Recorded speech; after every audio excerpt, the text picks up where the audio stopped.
The new AOK paints have finally been released. Are they worth looking into? Let's find out. What's going on, everybody? Plasma Therapist here, and in today's video I'm happy to bring you guys my review of the AOK Silveroaks paint line. We're going to do a quick unboxing and I'm going to share my experience with these paints as well as some of my recommendations for thinning as well as PSI. So I'm excited, I hope you guys are too, so without wasting any more time, let's head over to my workstation. Alright, so here we are at my paint station, and the first thing I want to go over is actually the box.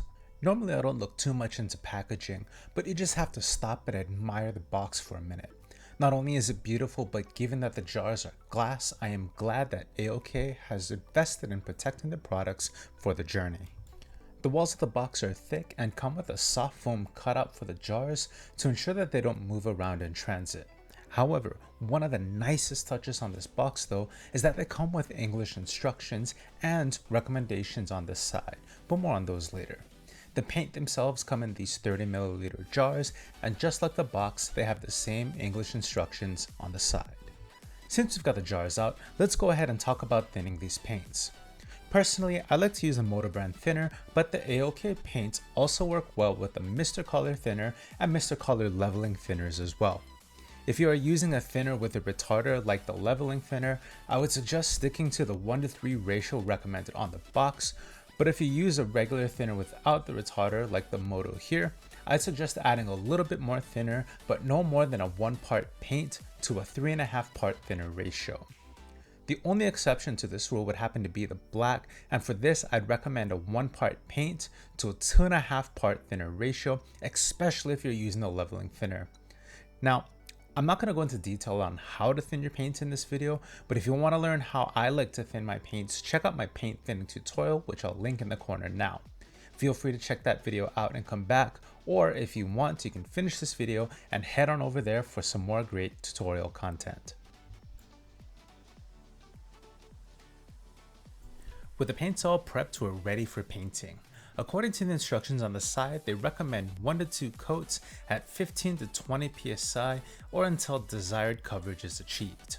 After several personal tests, I prefer about 20 to 22 psi if you're using regular thinners, but if you're using a paint with a retarder or a thinner ratio of 1 to 3.5 parts thinner, I'd recommend about 18 to 20 psi. Per the instructions, I do like to do a buildup of a few medium layers, but for that super glossy finish, I highly recommend 1 to 2 medium coats and a few good wet coats for good measure. This will ensure that the paint you lay down will be absolutely clear and glossy, and in terms of color accuracy, once that wet coat is down, more times than not, that will be the final color. The only exception to this would be the extremely dark blues like this blue 12, which comes out looking a little more neutral gray instead of a blue gray. But don't worry, once that blue dries up, it'll definitely come out nice and dark blue.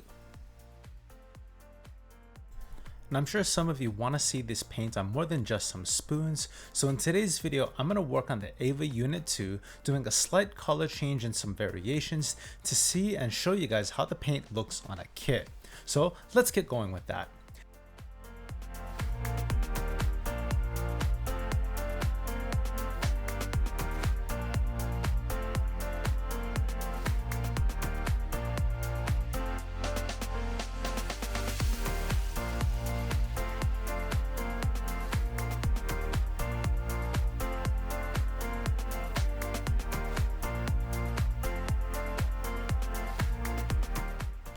Just a quick reminder, when you're painting with metallics, start with a gloss black base. The better your gloss base is, the better the metallics are gonna come out.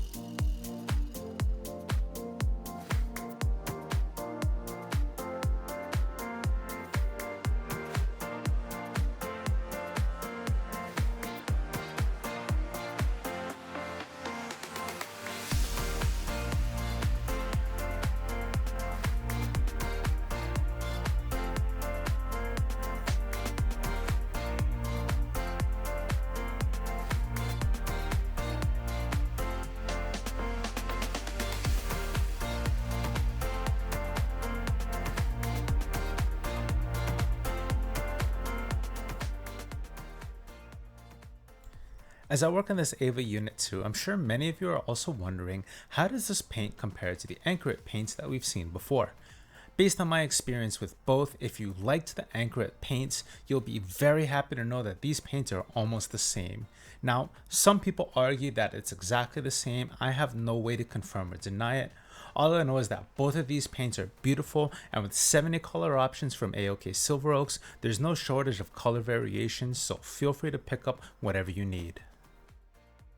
Now, before we get to the final shots and my closing thoughts on the AOK paint line, if you haven't done so already, please leave a like. It lets me know you found value in the content, and hit that subscribe button and the bell notification so you don't miss a thing. Finally, if you want to pick up some of these paints for yourselves, head on over to midwesthobbyandcraft.com, where you can pick up everything from the paints to the thinners and even the bottles that I used in today's video. I'll go ahead and link their website in the description as well as the pinned comment so you guys can find it right away. Anyway, that's it for me today, guys. Let's head on back over to check out the final shots of the Ava Unit 2 and get some closing thoughts on these paints. So if you've been painting with lacquers for a while now and you're looking for some top shelf high quality lacquers, look no further than the AOK Silveroaks paint line. At about $10 a jar, you'll get roughly anywhere between 120 to 150 milliliters of paint once fully thin, and that will definitely last you a good while. If you're like me and you still have some Anchoret paints left in your stash, then these will definitely feel familiar, so don't hesitate to nab some colors that you might be missing. Lastly, if you have any questions about these paints, the thinning process, or my spray style, please feel free to leave those in the comments below. But for now, thank you guys so much for joining me today. I hope you found some value in this video, and remember, take care of yourselves, take care of each other, and I'll see you in the next one.